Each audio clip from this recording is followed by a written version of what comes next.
Hello दोस्तों, आज आप सभी का इस वीडियो में आपका स्वागत है। आज हम देखेंगे 8 फरवरी डेली करंट अफेयर को। तो चलिए देरी ना करते हुए वीडियो को हम करते हैं स्टार्ट। पर आप वीडियो को लाइक, चैनल को सब्सक्राइब और शेयर ज़रूर करें। 6वीं monthly monetary policy statement 2016-17। Edelweiss general insurance ने खुद को जूनो जनरल इंश्योरेंस लिमिटेड के रूप में रिब्रांड किया है, जो एक नए युग का डिजिटल बीमाकर्ता है, जो बीमा को आसान, मैत्रीपूर्ण और पारदर्शी करने के लिए फिर से कल्पना और फिर से परिभाषित करने की आकांक्षा रखता है। कंपनी प्रबंधन के अनुसार यह नाम अपनी कंपनी के जुनून, उत्साह और एकमात्र ध्यान को जीवंत करता है, जो ग्राहकों को सबसे सबसे सुविधाजनक और परेशानी मुक्त अनुभव प्रदान करने पर ध्यान केंद्रित करता है, जो उत्तरदायी और सहज ज्ञान युक्त है। नाम और पहचान ब्रांड के युवा, नवामेशी, पहुंच योग, डिजिटल, देसी और उत्साही व्यक्तित्व का प्रतिनिधित्व करते हैं। मिलेनियल और जेन जेड दर्शकों के साथ प्रतिनिधित्व करते हैं। एनबीए के सर्वकालिक प्रमुख स्कोरर बने LeBron James. National basketball association NBA के दिग्गज खिलाड़ी लेब्रॉन जेम्स ने इतिहास रच दिया। इस लीग के सबसे अधिक पॉइंट बनाने वाले खिलाड़ी बन गए हैं। करियर के 33,388 पॉइंट के साथ ही जेम्स ने करीम अब्दुल जब्बार का रिकॉर्ड तोड़ दिया। जब्बार भी लेकर्स के लिए खेलते थे और जेम्स ने उनका रिकॉर्ड तोड़ दिया जब वह भी कोर्ट के किनारे मौजूद थे। उन्होंने जेम्स को इस उपाधि के लिए बधाई दी। गोल्डन बुक अवार्ड 2023 की घोषणा, विजेताओं की सूची देखें। गोल्डन बुक अवार्ड 2023 के लिए विजेता घोषित किए गए। यह प्रतिष्ठित कार्यक्रम साहित्य में सर्वश्रेष्ठ पुस्तक मान्यता देता है। उसका जश्न मनाया जाता है। भारत में 75,000 से अधिक पुस्तकें प्रकाशित हुई हैं। नामांकित लोगों की फिक्शन, नॉन फिक्शन, कविताएं और बच्चों की किताबों सहित साहित्यिक विधाओं का विविध मिश्रण मिलता है। पुरस्कार का मूल्यांकन साहित्यिक विशेषज्ञों को एक पैनल द्वारा किया जाता है, जो डॉक्टर कैलाश पिंजानी, भारतीय लेखक संघ, डॉक्टर दीपक पर्वत, सुपरफास्ट लेखक के संपादक, और मुरली सुंदरम, टीएलसी के संस्थापक, जो मौलिकता जैसे कारकों के आधार पर विजेताओं का चयन करते हैं। के सत्यनारायण राजू को केनरा बैंक का नए सीईओ और एमडी नियुक्त किया गया। केंद्र सरकार ने सत्यनारायण को तत्काल प्रभाव से केनरा बैंक का प्रबंध महानिदेशक और सीईओ को नियुक्त किया है। वह एल वी प्रभाकर की जगह लेंगे। उन्होंने 31 दिसंबर 2022 को पद छोड़ दिया था। वह 1988 में पूर्ववर्ती विजया बैंक में शामिल हुए थे और बैंक ऑफ बड़ौदा के मुख्य महाप्रबंधक के स्तर पर पहुंचे थे। अनुभव से बैंकिंग उत्पादों और सेवाओं का डिजिटल परिवर्तन हुआ है। फोनपे ने सीमा पार यूपीआई भुगतान सेवा केंद्र सेवा शुरू की। फोनपे ने कहा है कि उसमें एक ऐसी सेवा शुरू करने की है जो देश के बाहर अपने भारतीय उपयोगकर्ताओं को यूनिफाइड पेमेंट्स इंटरफेस के जरिए विदेशी व्यवसाय को भुगतान करने में सक्षम बनाएगी। यूपीआई इंटरनेशनल के सहायक व्यावसायिक आउटलेट संयुक्त अरब अमीरात, सिंगापुर, मॉरिशस, नेपाल और भूटान में हैं, जो लोकल क्यूआर कोड प्रणाली से जुड़े हुए हैं। उपयोगकर्ता अपने भारतीय बैंक से विदेशी मुद्रा में सीधे तौर पर भुगतान करने में सक्षम होंगे, जैसा कि अंतर्राष्ट्रीय डेबिट कार्ड के जरिए करते हैं। वॉलमार्ट समर्थित फोनपे ने कहा है कि वह सेवा शुरू करने वाला यह पहला भारतीय फिनटेक ऐप है। युवा संगम पंजीकरण पोर्टल की नई दिल्ली से शुभारंभ।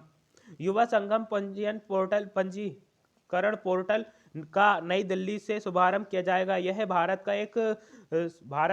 श्रेष्ठ भारत के युवाओं आधार पर युवा संगम पूर्वोत्तर क्षेत्र के युवाओं और भारत के अन्य क्षेत्रों को जोड़ने की प्रधानमंत्री नरेंद्र मोदी की एक पहल है, जो इसके तहत 20,000 से अधिक युवा पूरे भारत में यात्रा करेंगे और एक दूसरे के प्रवेश में सांस्कृतिक शिक्षा ग्रहण करके एक अनूठा अवसर प्राप्त करेंगे।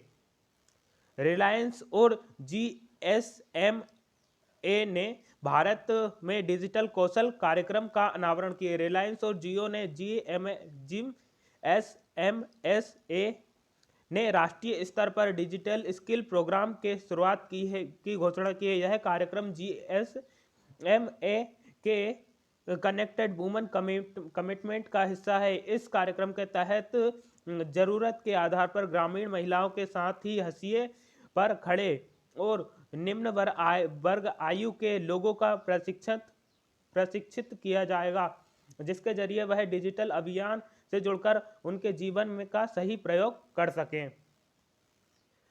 दूध उत्पादन के मामले में भारत बना दुनिया का पहला देश। दूध उत्पादन के मामले में भारत दुनिया का पहला देश बन गया है और केंद्रीय मत्स्य पशुपालन और डेयरी मंत्री परसोत्तम रूपाला ने लोकसभा को बताया है कि भारत दुनिया में सबसे अधिक दूध उत्पादक वाला देश बन गया है।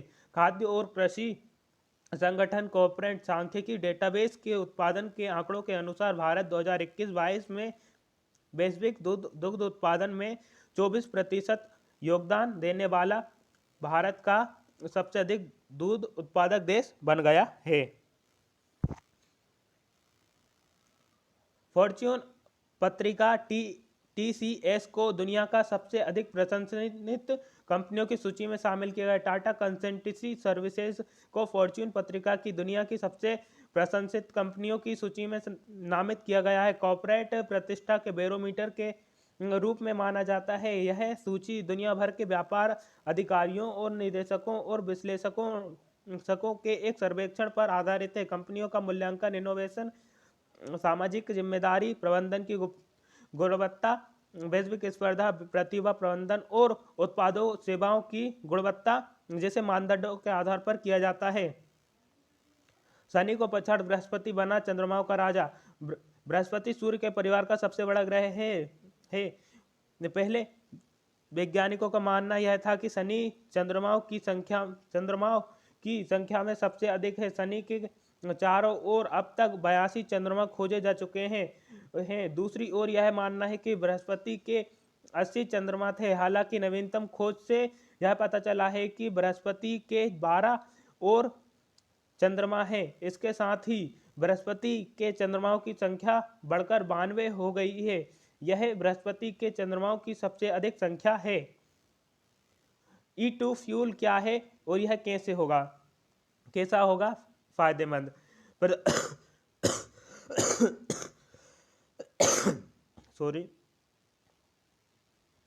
प्रधानमंत्री नरेंद्र मोदी जी ने इंडिया एनर्जी वीक में 20% एथेनॉल मिश्रित पेट्रोल को लॉन्च किया है। काफी समय से सरकार इस कोशिश में लगी थी कि एथेनॉल का इस्तेमाल को बढ़ाया जाए। अब पहले चरण के रूप में पेट्रोल में 20% एथेनॉल का उपयोग किया जाएगा। इसके शुरुआती चरण में इसे 11 राज्य और केंद्र शासित प्रदेशों में चुनिंदा पेट्रोल पंप पर उपलब्ध किया जाएगा। दोस्तों, एथेनॉल बनाया जाता है गन्ने, जो भारत में गन्ना उत्पादक में प्रथम स्थान रखता है और निर्यातक में द्वितीय स्थान रखता है। डिजिटल रुपया क्या है, जानिए पूरी जानकारी। भारतीय रिजर्व बैंक की ओर से 1 दिसंबर 2022 को देश में डिजिटल इकोनॉमी को बढ़ावा देने के लिए पायलट प्रोजेक्ट के तौर पर डिजिटल रुपये की शुरुआत की गई है। यह बात केंद्रीय वित्त मंत्री पंकज चौधरी ने लोकसभा में एक प्रश्न के लिखित उत्तर में कही है। आरबीआई रेपो दर में 25 आधार अंकों की बढ़ोतरी। आरबीआई के नई मौद्रिक नीति का ऐलान करते हुए एनपीसी ने अपनी बैठक में एक बार फिर दरों को बढ़ाने का फैसला लिया है। रेपो रेट में 25 आधार अंकों की बढ़ोतरी की गई है। आरबीआई के गवर्नर शक्तिकांत दास ने बढ़ी हुई दरों का ऐलान करते हुए भारत की खुदरा मुद्रास्फीति दिसंबर 2022 में गिरकर 5.72 हो गई है, लेकिन अब यह भी आरबीआई के वांछित स्तर के ऊपर है। सरकारी आंकड़ों बताते हैं कि नवीनतम आंकड़ों खुदरा मुद्रास्फीति में गिरावट आई है और आगे के मॉडरेशन को दर्शाते हैं। नई दिल्ली बीकानेर हाउस में मूर्तिकला पार्क का उद्घाटन 5 फरवरी 2022 को राजस्थान की मुख्य सचिव उषा शर्मा ने नई दिल्ली के बीकानेर हाउस में आधुनिक समकालीन मूर्ति संस्कृति की झलक के लिए स्कल्पचर पार्क का उद्घाटन किया। निर्वाचन आयोग ने मतदाताओं को प्रेरित करने के लिए मैं भारत हूं, हम भारत के मतदाता हैं गीत तैयार किया है। चुनाव आयोग ने इस साल होने वाले 9 विधानसभा चुनावों में अगले साल की शुरुआत में होने वाले लोकसभा चुनावों की तैयारी कर रहा है, जिसका उद्देश्य नवीन संचार रणनीतियों के माध्यम से मतदाता प्रतिशतता को बढ़ाना है। एक पहल के रूप में चुनाव आयोग ने सुभाष घई फाउंडेशन के साथ मिलकर एक गीत तैयार किया है, मैं भारत हूं, हम भारत के मतदाता हैं जिसमें अलग अलग क्षेत्रों के मशहूर हस्तियों के नाम लोगों से वोट डालने की अपील की है। इंडोनेशिया, मलेशिया और थाईलैंड के ऊर्जा दक्षता कार्यक्रम को बढ़ावा देगी EESL। सार्वजनिक क्षेत्र में energy efficiency services limited Indonesia, Malaysia और थाईलैंड के इलेक्ट्रिक परिवहन, उजाला और इमारतों को ऊर्जा दक्ष बनाने जैसी कम बिजली खपत वाली कंपनी प्रमुख परियोजनाओं का क्रियान्वयन करेंगी और बिजली मंत्रालय के तहत अपने सार्वजनिक उपक्रमों संयुक्त उद्यम EESL उसके तहत बेंगलुरु में शुरू भारत ऊर्जा सप्ताह के दौरान Indonesia, Malaysia, Thailand growth triangle joint business council के साथ समझौता ज्ञापन पर हस्ताक्षर करेंगे। वकील विक्टोरिया गौरी ने मद्रास के उच्च न्यायालय में न्यायाधीश के रूप में शपथ ली। वकील लक्ष्मण चंद्र विक्टोरिया गौरी ने मद्रास के उच्च न्यायालय के अतिरिक्त न्यायाधीश के रूप में शपथ ग्रहण की। इससे पहले सुप्रीम कोर्ट ने गौरी को मद्रास हाई कोर्ट की न्यायाधीश के रूप में शपथ लेने से रोकने के अनुरोध वाली पहली याचिका पर सुनवाई करने से इनकार कर दिया था। नताशा पेरियान यागम ने विश्व के सबसे प्रतिभाशाली छात्रों की सूची में सर्वोच्च स्कोर प्राप्त किया। नताशा पेरियागम एक भारतीय अमेरिकी स्कूली छात्रा हैं जिसमें Johns Hopkins Center for Talented Youth दुनिया के सबसे प्रतिभाशाली छात्रों की लिस्ट में शामिल होकर लगातार दूसरे साल खिताब अपने नाम किया है। वर्ल्ड बिग हाइएस्ट स्टूडेंट जीत के बाद नताशा के माता पिता को अपनी बेटी पर गर्व है, जिससे 76 अलग अलग देशों में 15,000 से अधिक छात्रों की उच्च ग्रेड स्तर की परीक्षा के नतीजे के आधार पर नताशा को भी नामित किया गया है। किंग चार्ल्स की तस्वीर वाले नए ब्रिटिश डाक टिकट का अनावरण। ब्रिटेन के रॉयल मेल किंग तृतीय की छवि को प्रदर्शित करने वाला डाक टिकट का अनावरण किया है, जिसमें केवल सम्राट पर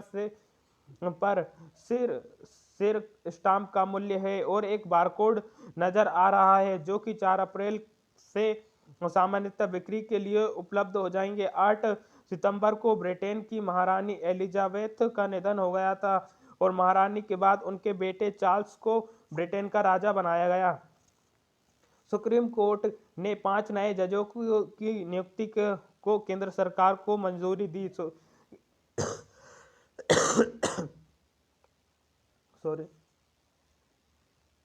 केंद्र सरकार ने सुप्रीम कोर्ट में 5 नए जजों को प्रोन्नत करने की मंजूरी दी है।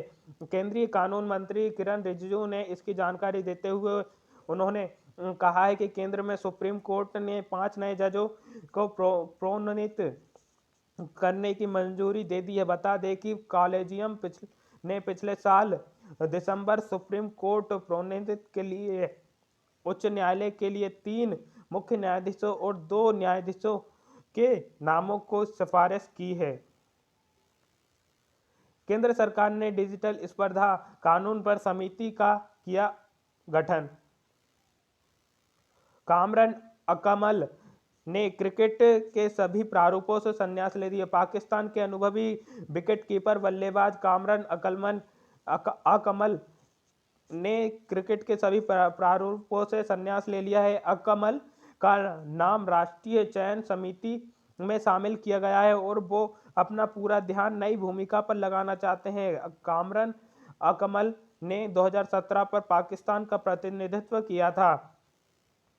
गूगल ने पेश किया AI chatbot board.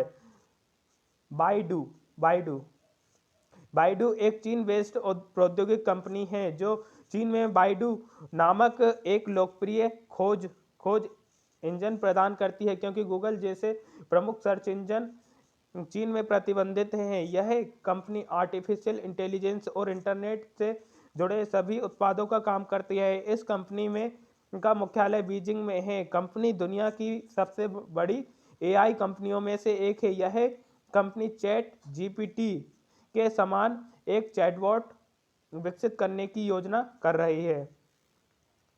Plant based meat brand Uncrave ने वीर दास को बनाया एम्बेसडर।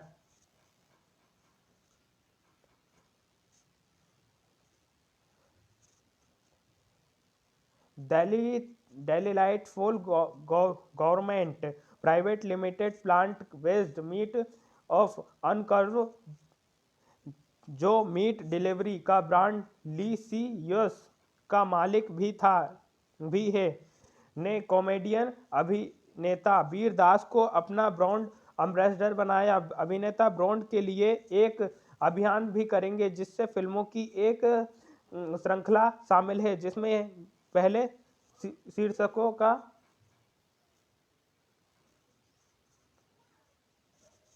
विदाउट मीट में जिसमें दास अपनी विशिष्ट शैली के मांस के बिना जीवन का वर्णन करते हैं। दोस्तों वीडियो पसंद आए तो वीडियो को लाइक, चैनल को सब्सक्राइब जरूर करें और वीडियो देखने के लिए आपका बहुत बहुत धन्यवाद।